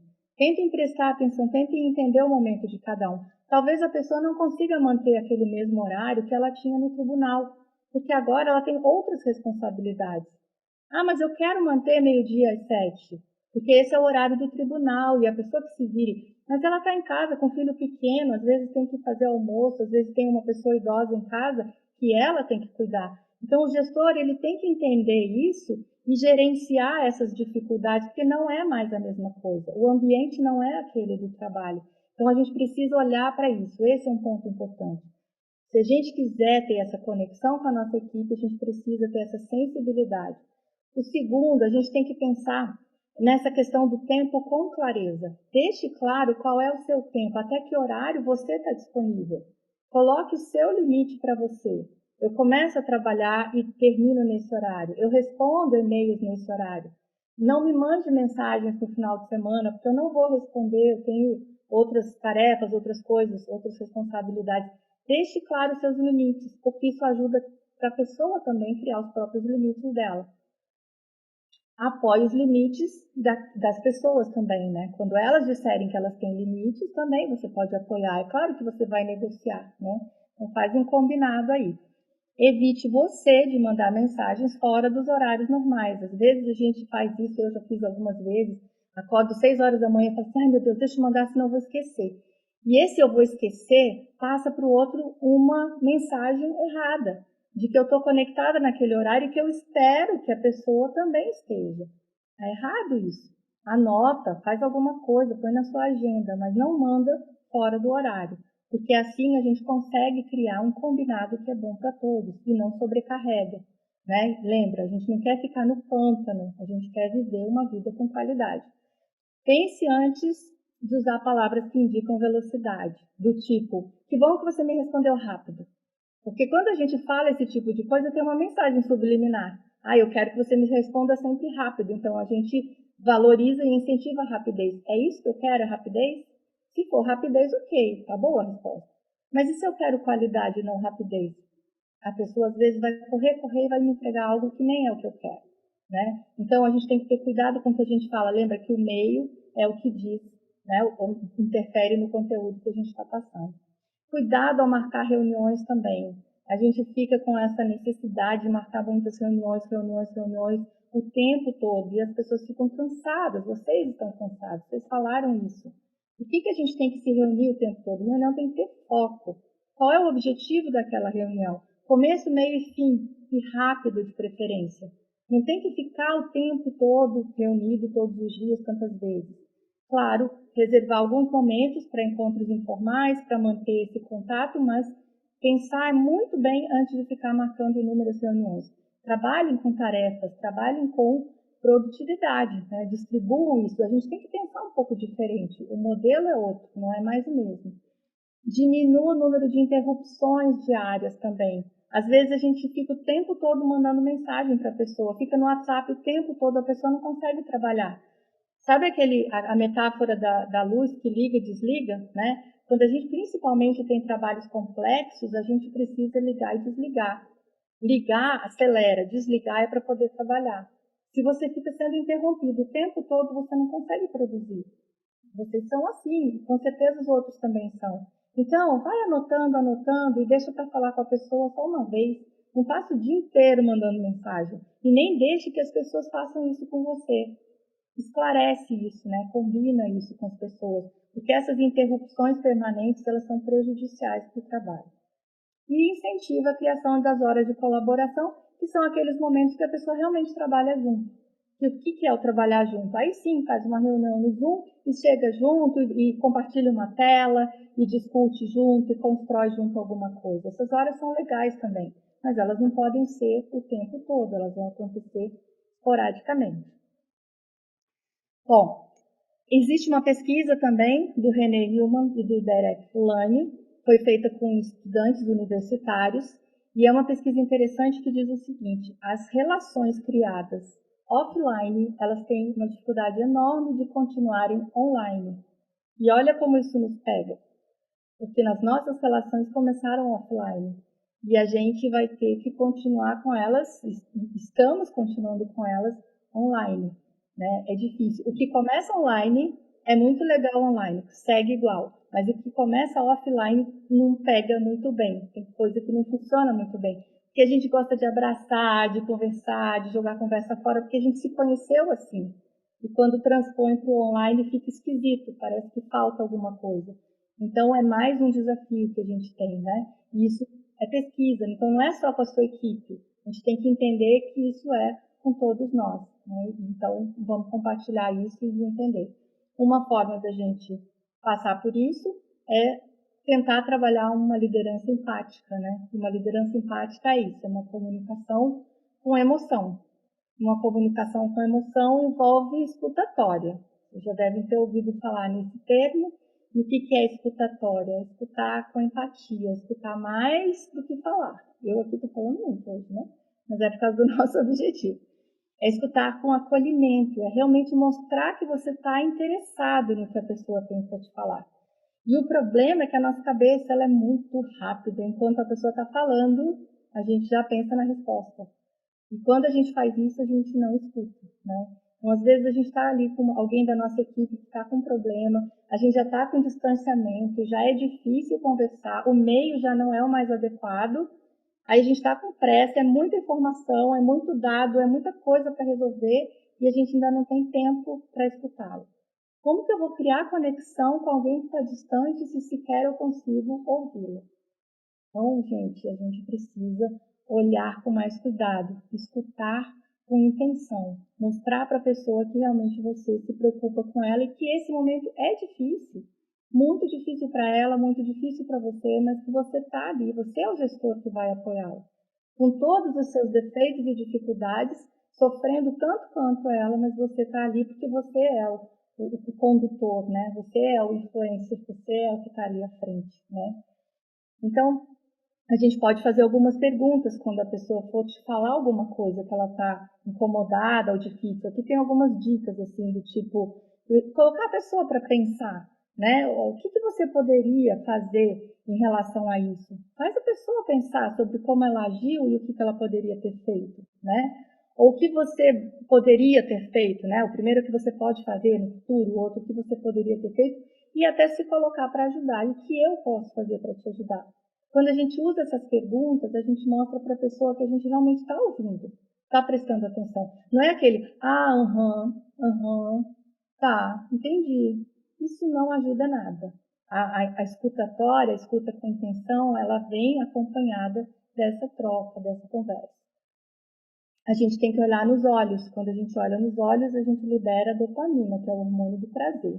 Então, mesmo no computador, como é que a gente olha nos olhos? A gente olha na lente.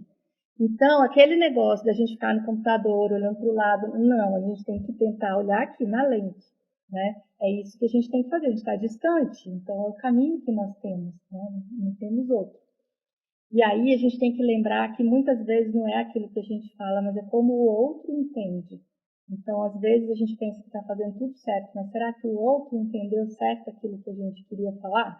Então, às vezes a gente pensa assim, eu estou super ocupado, eu só tenho 2 minutinhos para falar com a pessoa. Então, para você conseguir fazer uma comunicação com ela, faz um combinado com ela, né? Mostra para ela o quanto que você realmente está preocupado.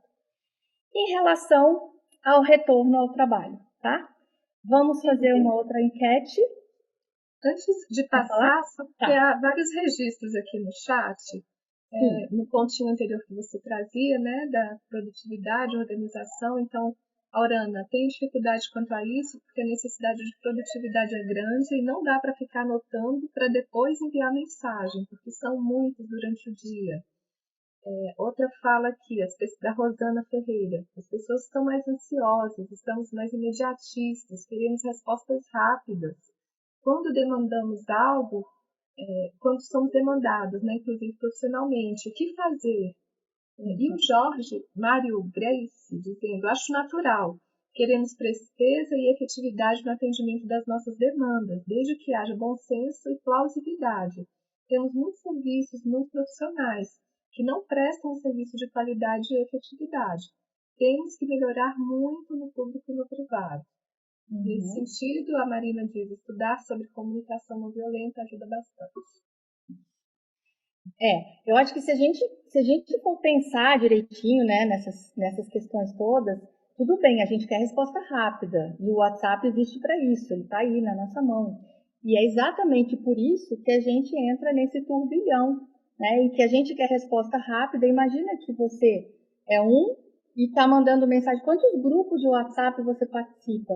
Né? Quantas respostas rápidas você precisa dar ou você cobra de outras pessoas que participam? Isso é exponencial. Então, se essa resposta rápida é de 1 ou de 2, é uma coisa.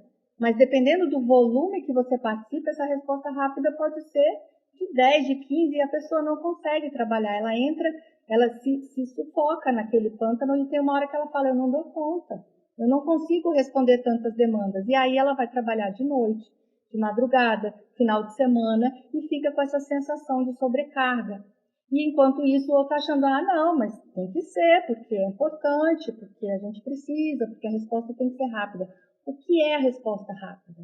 Talvez a gente precise de mais planejamento, né? O que é uma resposta rápida? É dizer um sim ou não para uma coisa que eu poderia perguntar daqui a pouco? Né? Esse volume de interrupções não está atrasando mais uma resposta que seria mais complexa, porque a pessoa precisaria de mais tempo para elaborar e para trabalhar sobre ela. Então, a gente também precisa parar e pensar um pouquinho se a gente está realmente usando, né, a melhor forma de fazer o nosso, enfim, né, a nossa forma de se relacionar em relação a isso.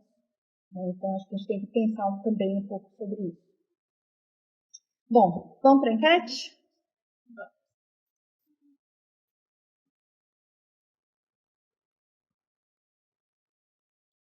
Lancei a enquete. Presencial ou teletrabalho? Quando estivermos em segurança, você vai preferir que sua equipe trabalhe predominantemente presencial, meio a meio, ou predominantemente teletrabalho?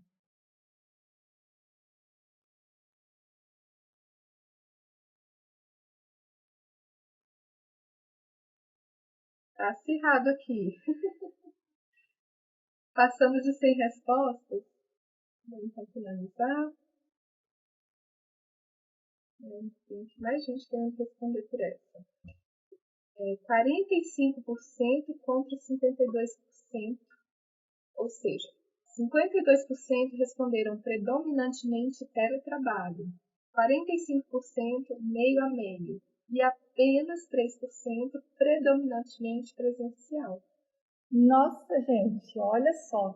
Então, aqueles de 30% a 50%, que é uma previsão, assim, para o geral no tribunal, não colou, né? No tribunal é 90% e por aí vai, né? Que coisa interessante, olha só.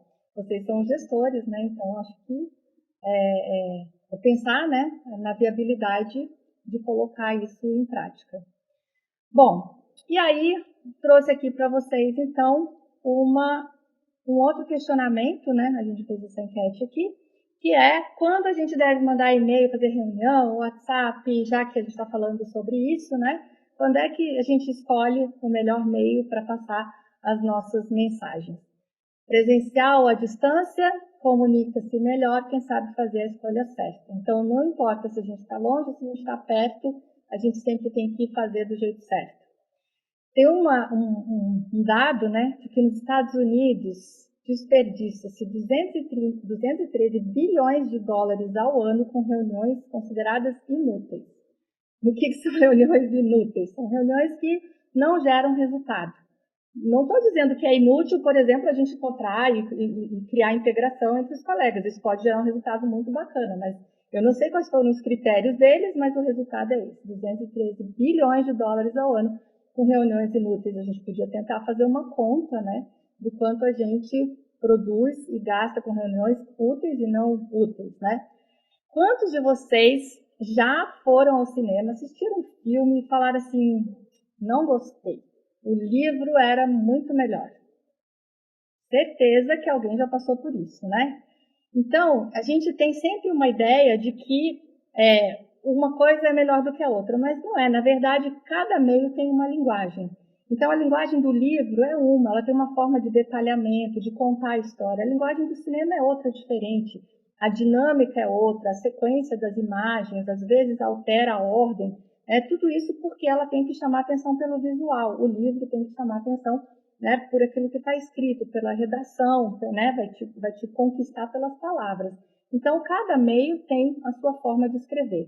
E por isso a gente também precisa lembrar disso quando a gente for trabalhar com os vários meios que a gente tem. Então, eu trouxe alguns aqui, rapidamente a gente vai passar. Telefone. Quando é que você vai ligar para alguém? Então, tudo tem ponto positivo, tudo tem ponto negativo. Então, só vamos ligar quando a gente precisar fazer realmente uma troca entre as partes, quando tiver que resolver uma urgência, quando a gente tiver que coletar um feedback ou uma opinião e tal, ou quando tiver que ter realmente uma conversa com a pessoa. O que é negativo na ligação? É que hoje em dia muitas pessoas deixam o telefone no silencioso para não serem incomodadas, a gente liga e a pessoa não atende. E como ela não atendeu, a gente acha que está incomodando, né? E outra coisa, nem sempre a gente tem um bloquinho de caneta do lado, e aí a gente, às vezes, do telefone perde as informações.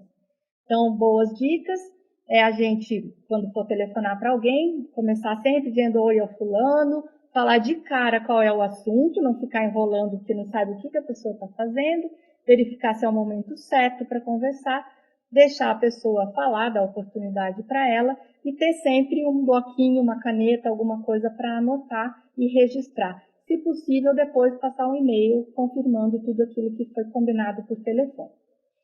Daí a gente tem um segundo tipo de ligação, que é quase a mesma coisa, que é a ligação em vídeo.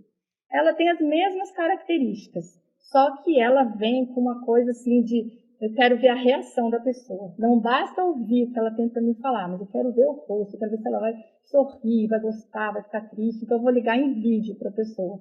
Mas, gente, cuidado, principalmente nessa questão de teletrabalho. A ligação em vídeo ela tem que ser combinada. A pessoa está em casa, você não sabe se está de pijama, descabelado, se está cuidando do filho, né? A gente não sabe, então combina antes, não pode sair ligando, é diferente de família. Família liga no vídeo o tempo todo, minhas filhas ligam no vídeo e se eu tiver de qualquer jeito, tudo bem. Mas se minha chefe ligar, eu vou ficar desesperada, que eu vou querer rapidinho me arrumar assim, porque fica desagradável a gente aparecer de qualquer forma. Então é muito importante que a gente tenha esse cuidado quando for fazer uma ligação em vídeo, combinar antes, tá? Também a gente vai ter essas situações do telefone estar no silencioso, da gente achar que a pessoa não quer atender, porque não viu, etc. Então, essas ligações, elas têm a mesma característica. O outro que a gente tem no meio é o e-mail. Ponto positivo é que é exatamente onde você consegue consolidar e registrar as informações, compartilhar arquivos, oficializar tudo que foi combinado, né? E é bom que é fácil da gente achar depois que a gente consegue localizar o que foi registrado. Ponto negativo é que muitas vezes o e-mail se perde no meio dos spams e do lixo, se você recebe muito e-mail, às vezes você não vê, não é tão ágil, porque, né, não é igual o WhatsApp que a pessoa responde rápido, e se você tiver que fazer uma discussão, pode virar aquela briga de textão, né? Se um não concorda com o outro, manda texto, volta texto, fica enorme a discussão. Boas dicas, colocar um título autoexplicativo para a gente poder buscar depois, se tiver um subtítulo também, já acrescenta isso. Já coloca de cara no primeiro parágrafo o que você quer, o que, como, porquê e onde, não deixa para escrever isso depois, isso é uma boa regra de redação. Usar e abusar do corretor de português, graças a Deus existe isso hoje, é muito desagradável mandar alguma coisa com erro, né?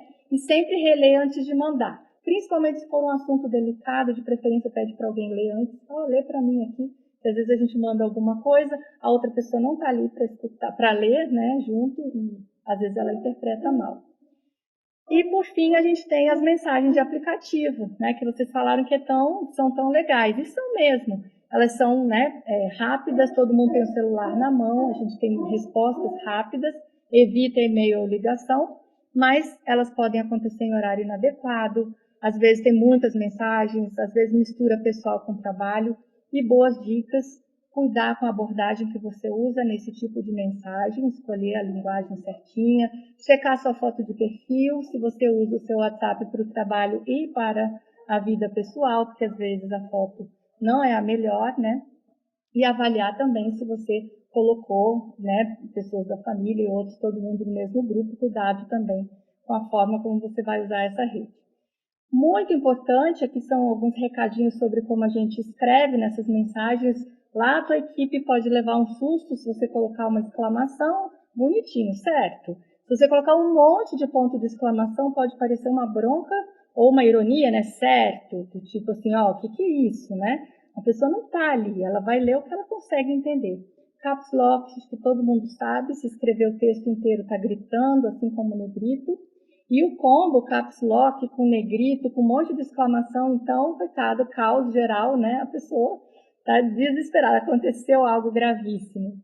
Cuidado redobrado com os nossos emojis, eles são ótimos, mas a gente tem que saber qual o grupo, qual é a ocasião, quem são as pessoas. E eu falo a ocasião porque às vezes a gente usa o emoji o tempo todo, mas pode ser uma situação que está meio tenso, o grupo está meio nervoso, aconteceu um problema, aí você vai lá e coloca, né, um sticker, uma coisa engraçadinha e fica todo mundo incomodado. Então, saber a hora certa, saber o grupo, saber com quem você está falando. E outra coisa, nem todo mundo interpreta os emojis do mesmo jeito. Um dia eu estava usando um e a minha filha falou assim, mãe, por que você mandou o safadinho? Eu não vou contar para vocês qual é. E aí eu falei assim, como assim o safadinho, filha? Ela falou, mãe, esse aqui é o safadinho. E aí eu me toquei que eu já devo ter mandado para inúmeras pessoas aquele safadinho. E ó, não faço ideia do que interpretaram, nem quero saber. Então, cuidado com os emojis que vocês usam, pode acontecer uma situação dessa, é muito chato. Mensagens também no WhatsApp, nada daquelas mensagens enormes que tem que apertar o mais assim para a pessoa continuar lendo, é a mesma coisa, dá uma preguiça danada. Essa mensagem aqui é uma mensagem de uma pizzaria, olha que legal. Na tela, abriu a tela, dá para ler tudo. Ele usou emojis, mas emojis que são de acordo com a pizzaria. Tem lá uma pizzazinha, tem um presentinho, é tudo muito educado, é tudo muito dentro da cultura e da filosofia dessa instituição. E cabe na tela. Tem um espaçamento entre as frases, é agradável de ler. Então, assim, é um exemplo bacana de como a gente pode usar. A pessoa não está ouvindo, né, não está vendo, mas aí a gente tem outros problemas, já que a pessoa não quero mandar um texto longo, eu resolvo mandar um podcast. Né? Então, em vez de eu mandar um áudio, eu mando 7 minutos e 18. Né? Então, quem é que vai escutar isso? Ninguém vai escutar isso, porque é muito longo, a pessoa tem preguiça. Então, se a gente for mandar um áudio, e for um áudio importante, por exemplo, é sobre alguma coisa, manda assim, por exemplo, um domingo, eu não devia ter mandado, mas é sobre a reunião de amanhã, então eu faço uma recomendação para que a pessoa leia. Então, se for algo importante, áudios curtos, e às vezes a gente põe uma recomendação junto, tá? E para a gente finalizar, rapidamente vou falar das nossas reuniões online, mas aqui é muito mais umas fotos para vocês entenderem um pouquinho do que anda acontecendo, do que fazer e não fazer. E aí eu trouxe umas coisas interessantes para vocês. A gente tem um procurador dormindo ali em cima, um advogado na rede, lá na Bahia. Aí a gente tem um desembargador sem camisa do lado esquerdo e o Gilmar Mendes, que parece que falou um palavrão quando encerrou e o microfone estava ligado. Então, esses são casos públicos, por isso eu trouxe aqui para vocês, posso mostrar direitinho. Então, a gente tem que ter alguns cuidados, e aí eu trouxe alguns fatos aqui para vocês. 14% das pessoas usam roupas inapropriadas durante as videoconferências. Então, se vocês são o exemplo, vocês são os digitais influencers, vocês vão dar o tom para a equipe de vocês, tá? Então, aqui vocês devem lembrar quando o Paulo Guedes falou que tinha um peladão na reunião, né? Esse senhorzinho aqui, ó, ele estava tomando banho e era uma reunião com o presidente da República e o ministro, etc. E ficou muito chato, porque ele falou isso ao vivo, ficou bem desagradável. Então, cuidado com as roupas. Aqui eu trouxe umas brincadeiras, assim, 15% das pessoas usam a tela como espelho. Não sei se vocês já repararam, eu já tive algumas reuniões, eu vejo assim, a pessoa está conversando, mas ela está ali se olhando, ela está vendo se está bonito, se não está, e fica falando para ela mesma, né?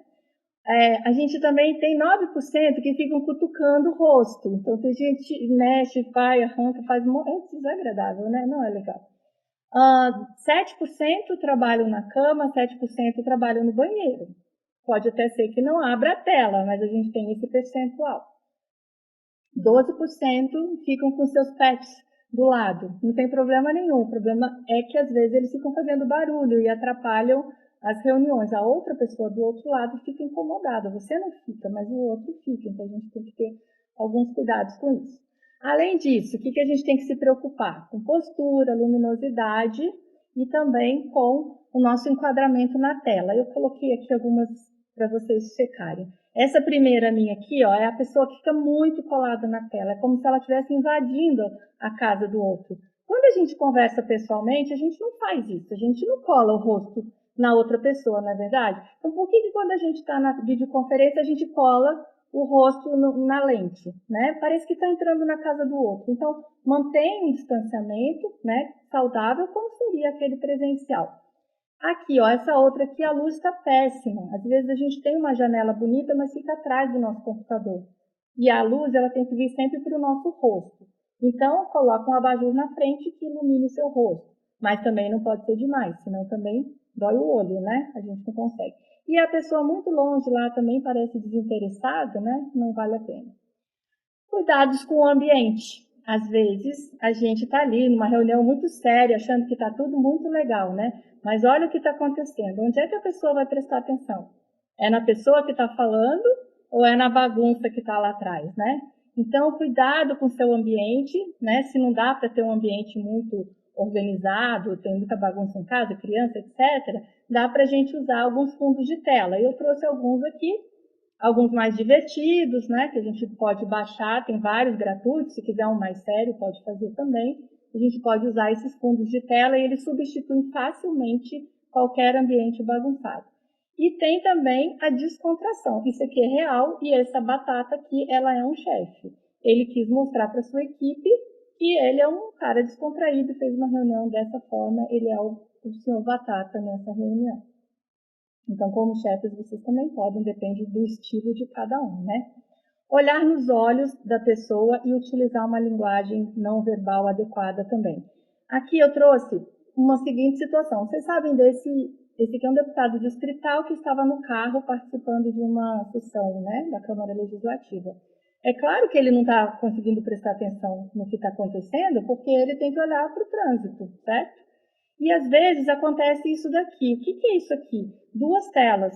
É muito legal a gente trabalhar com duas telas. Mas se eu coloco a imagem das pessoas na tela do meu lado e coloco o resto da minha frente, então o que acontece? Eu estou olhando para cá e a câmera está aqui do lado. E eu estou vendo as pessoas aqui. As pessoas não estão falando comigo, elas estão me vendo de lado. Então, cuidado com isso, porque se a gente quer criar conexão, a gente tem que olhar no olho da pessoa. Então, são coisas tão simples e que às vezes a gente deixa de fazer. E, por fim, uma etiquetazinha rápida aqui. Começar uma reunião com a câmera desligada, sempre quando você for entrar. Ativar o mudo se você for ficar bastante tempo sem falar. Evitar áudios muito longos, exceto eu que estou falando muito tempo aqui, né? Não tem jeito. Não ter o celular perto, porque a gente fica numa tendência de olhar o celular em vez de prestar atenção na reunião. Eu sei que é difícil, mas a gente tem que tentar fazer isso, né? E também ter um bloquinho do lado para a gente conseguir fazer as anotações, ter um copo d'água também, isso ajuda a não ter que ficar levantando toda hora. Isso incomoda as pessoas que estão participando da reunião, ter que ficar te esperando, né? Comunicação, estou finalizando, se faz com empatia, escutatória e acolhimento. E todas essas dicas que eu dei para vocês, elas fazem parte, né, do que o McLuhan falou para a gente. O meio que a gente utiliza interfere no conteúdo da nossa mensagem. Então, a gente precisa ficar atento a essas questões, né? Que a gente se comunica o tempo todo. Então, lembrando de algumas coisas que eu trouxe hoje, é que a nossa presença digital ela é uma grande oportunidade para os líderes que são sagazes, para quem percebe essa oportunidade. Na era digital, é o engajamento que gera conexões. Então, quanto mais vocês conseguirem conquistar a confiança das pessoas, né, mais eles serão engajados e estarão com vocês. A comunicação envolve empatia escutatória. E para cada meio de linguagem, a mensagem ela está a um clique. Então, cuidado com o que você fala, a maneira como você fala, porque quando a gente quer realmente fazer uma conexão, a gente tem que pensar que o legal seria ter dois protagonistas construindo uma mesma história, você e o outro, você e a sua equipe. A mensagem que eu quero deixar para vocês é de uma poetisa, e ela disse o seguinte: as pessoas não vão lembrar do que você falou, mas elas nunca esquecem de como você as fez sentir. Então, a maneira como a gente vai se comunicar vai fazer com que as pessoas sintam alguma coisa. Então, talvez elas não lembrem das palavras, mas o sentimento que vai passar elas vão guardar para sempre. Então, no final das contas, era isso que eu queria passar para vocês. Tomara que logo a gente possa dar as mãos de novo, estar juntos, né? E poder, então, viver, quem sabe, um outro momento. Muito obrigada, e era isso que eu tinha para falar para vocês.